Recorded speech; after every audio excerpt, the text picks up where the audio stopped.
Hey everybody.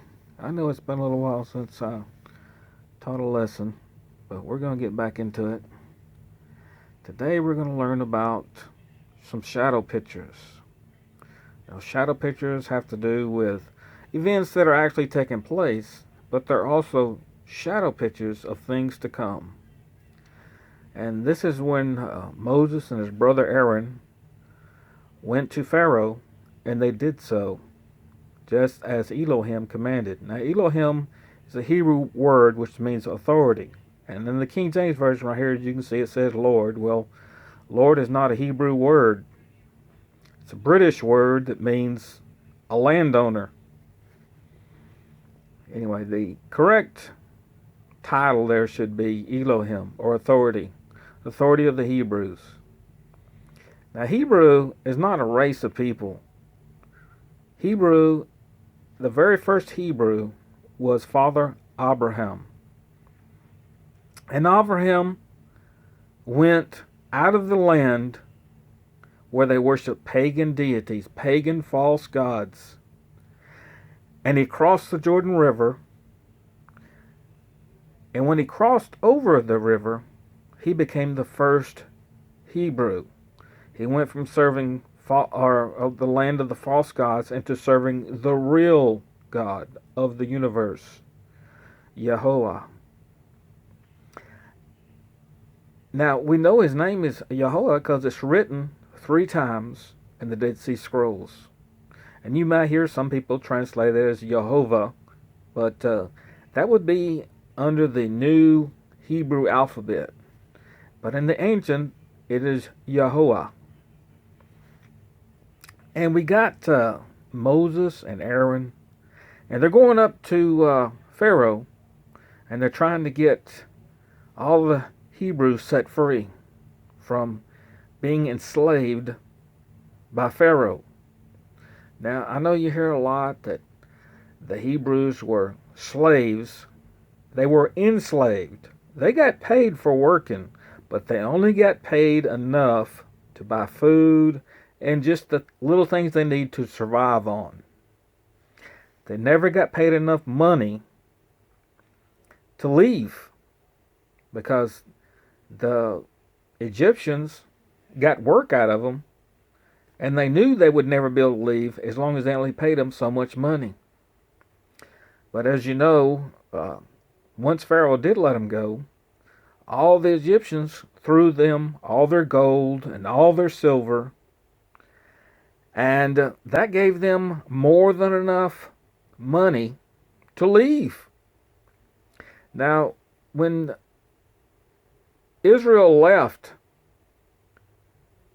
the Egyptians,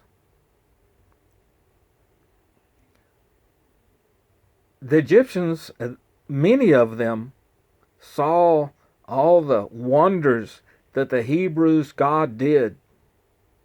And so they decided they wanted to serve him as well. And so they followed Moses and Aaron out of Egypt into the Promised Land. And when the Egyptians left with the Hebrews, they took a lot of their pagan worship with them and taught it to the Hebrews. That's what happened when they crossed the sea, through the sea, got over into the Mount Sinai, as you know, and they made the golden calf to go before them to Moses' God, because they were afraid of him. But they had to learn the hard way, and all those people that had sinned making that golden calf, they died in the wilderness, in the desert, because they had made that golden calf. And then their children entered the Promised Land. So there were Hebrews and there were Egyptians that left and entered into the Promised Land. I know nobody hardly ever teaches on that, but if you'll read right there in the Exodus, it will say that the instructions that the Almighty has handed down to Israel is not just for Israel, but also to all of those who followed Israel to the promised land. It's for everybody. All the commandments and ordinances are for everybody. Now, we don't obey oral law, which has to do with the Pharisees and the Sadducees making up commandments, making up ordinances out of their head, because those are not the commandments, those are not the ordinances that the Almighty handed down to Moses. Moshe is Moses' real Egyptian name. And I said Egyptian, not Hebrew, because if you remember, at that time, Pharaoh's daughter had named Moses Moshe. And it just simply meant to be withdrawn from the waters. Anyway, we're going to learn about some shadow pictures right here. It says, Moses and Aaron went into Pharaoh, and they did so just as Elohim commanded.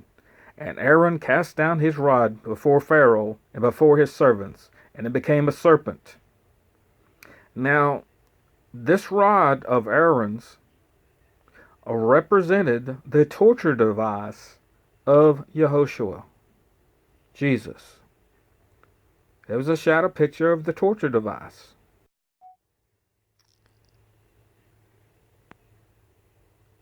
Okay,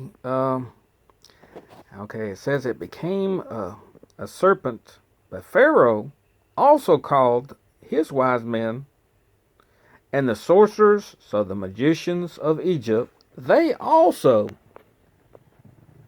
did in like manner with their enchantments. For every man threw down his rod, and they became serpents. Now you notice it doesn't say they threw down 2 rods. It says every man of Pharaoh threw down rods. So there was more than just 2, there were several. It could have been 10. And Pharaoh's heart, wait a minute. It says that Aaron's rod swallowed up their rods.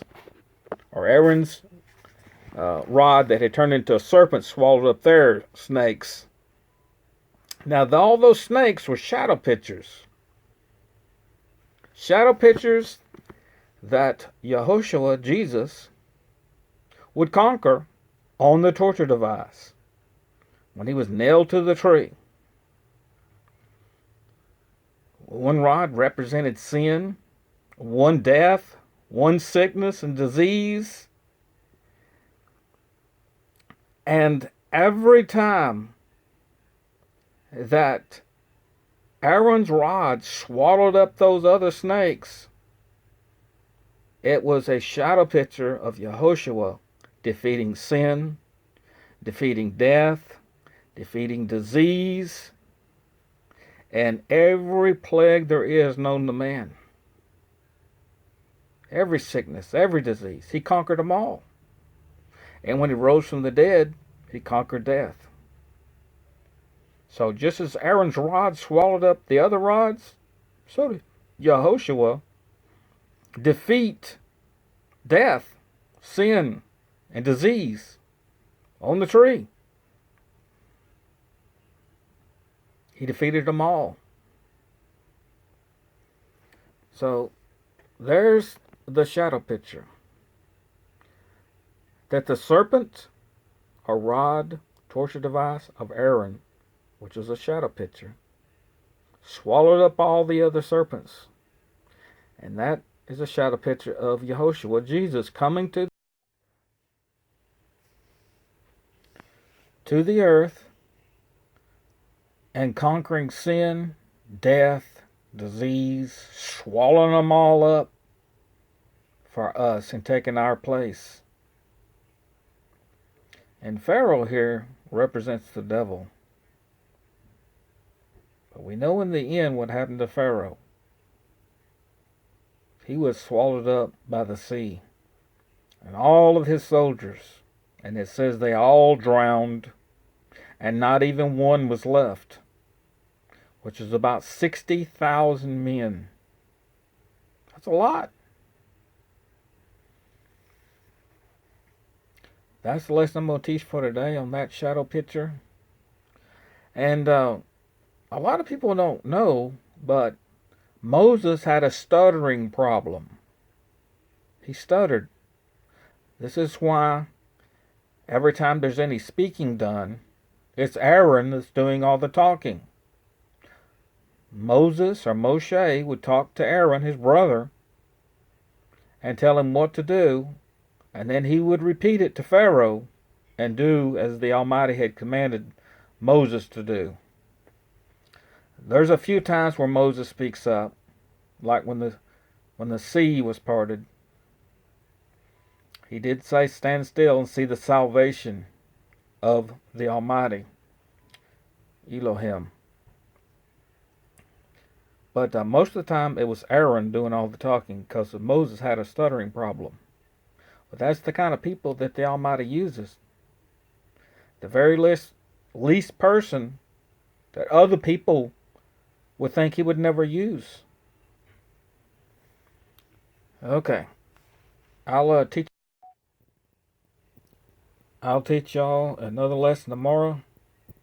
I don't know what I'm going to teach on, but it's going to be something that's going to be good, and you're going to learn something from it, and hopefully you'll take along with you a lesson that you can apply to your life, where you can witness better to people.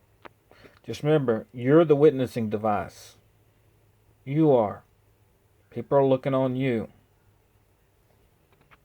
Okay, until tomorrow, keep praying to the Almighty, and pray to be the best witness that you can.